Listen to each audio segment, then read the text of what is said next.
So meron tayong kukuhanin ngayong EcoSport na titanium. Binlog natin to siguro mga 2 weeks ago.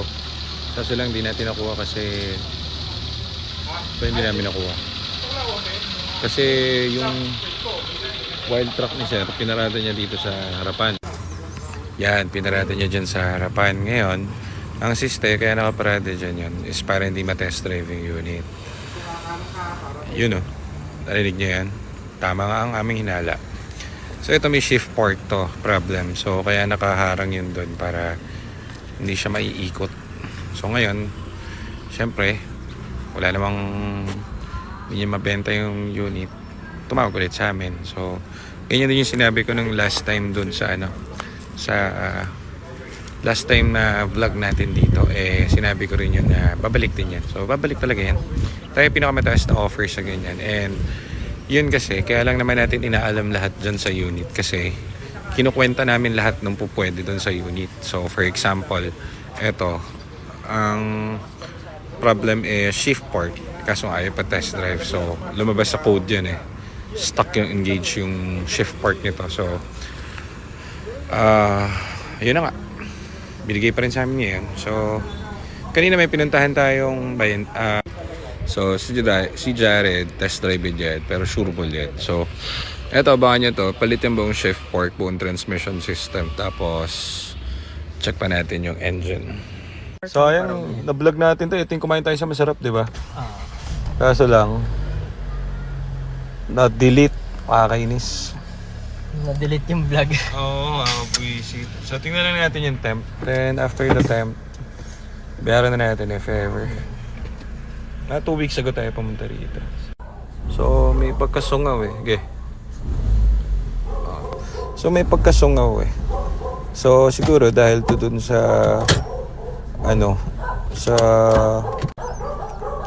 bumiyahe daw kasi si sir from Ilocos. Nag-overheat daw pero di nagbawas ng tubig. So tinignan namin yung makina ngayon. Merong tagas yung radiator pero puno naman yung tubig. So pwedeng minsan kasi kaya yan, 'di ba, nag-overheat kayo one time. Matibay naman engine yan, di agad sira yan. Okay lang mag-overheat, normal yan. Pero dito sa EcoSport, kapag nag-overheat kayo, mag-overtiming yan. Yung timing ng makina nyo baka nag-advance. So pwedeng ito naka-advance. Kaya ganyan yan, kaya medyo sungaw. So dali lang yan. Easy fix. Palit tayo ng buong cooling system, buong radiator, tapos mga hose, everything, fan, resistor block, kaya mga ganyan. So ikot pa natin muna to kasi nga hinarangan to dati nung truck ni sir. Ewan natin kung intentional yun. Pero tingin ko kasi intentional yun dahil syempre pag bibili ka, kailangan i-test drive mo.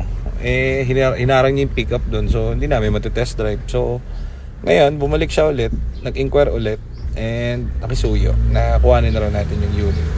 Pwede na i-test drive yan. So ito test drive na natin. Syempre quality yung binibenta natin, hindi pwedeng putyo-putyo. Tapos kanina gantong kulay din, charcoal din, ganto as in same. Pati model, may pinuntahan kami dito sa, saan tayo pumunta? Laguna yun. Laguna. So katabi nitong Cavite. Ang problema naman doon sa unit niya, ang pagkakasabi kasi ni sir doon sa unit niya, sobrang ganda ng unit. As in sobrang ganda daw. Hindi raw naaarawan, wala daw problema. So kami naman parang okay, sige.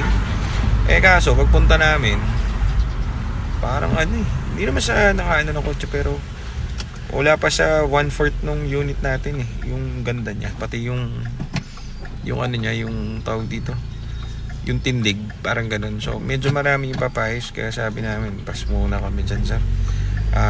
Hindi ko alam kung i-video naman kami for vlog kaso baka masira lang kasi sila, baka walang bumili ng unit nila. So kinuwento ko na lang din. Pero galing kami doon, same unit, identical.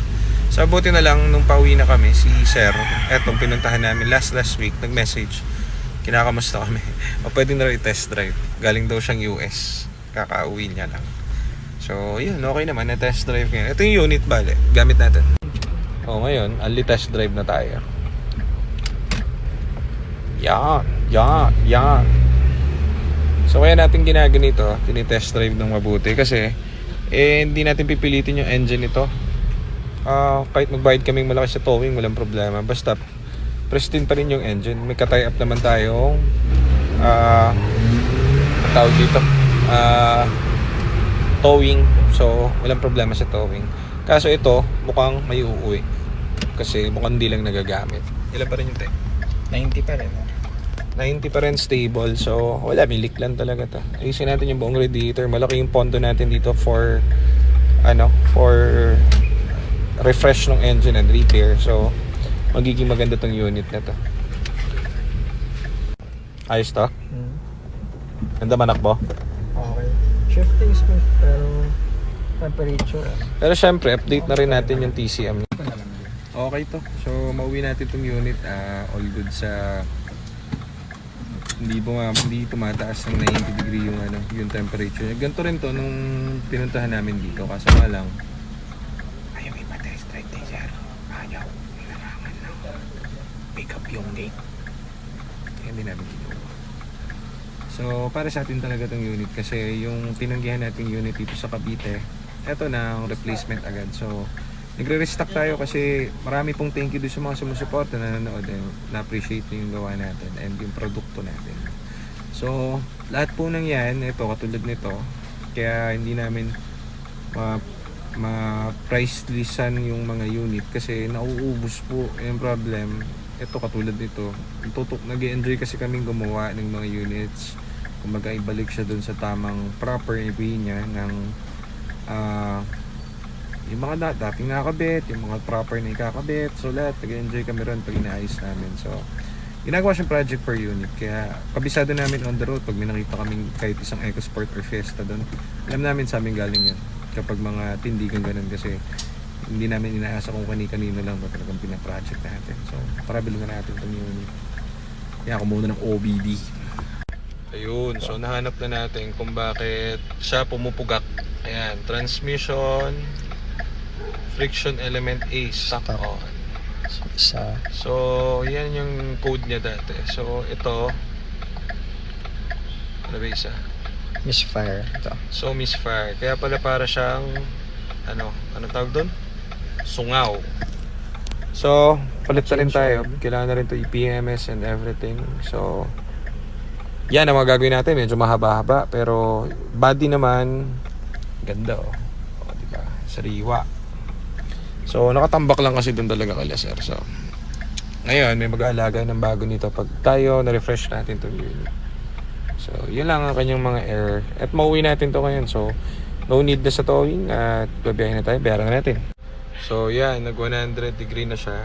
Narinig na namin yung fan nag-on. Pag nag 100 yan, pag nag 100 yan, automatic yung fan dapat yan mag-on. So, ganun dapat. Hindi dapat yan naka-on agad, naka-recta or something. Tingin natin dito. Daming kotse kasi ni sir no? Tingin natin dito, hindi na pinapa-PMS to kaya ganito. Hindi na naalagaan. So, meron tayong leeway para imekos-mekos or lahat ng pwede dito papalitan natin. Pati shift port, lahat. So, parang brand nyo to. Abangan nyo to guys, itong unit na to. Giging super ganda nito. So, isang ikot pa tayo kasi nag-on na yung fan. Tayo natin minute or magkaroon ng something yung tranny. Pero, as of now, okay naman. Kaya-kaya ko. Chicken. Minsan kasi, may mga unit na talagang alam mo hindi mo mauwi. So, naipilit. Dapat towing namin yan pag ganun. Baka madali lang sa kalsada. Diba? Hirap sumugal. So yan yung temp niya. Steady pa rin sa 90. Bumababa.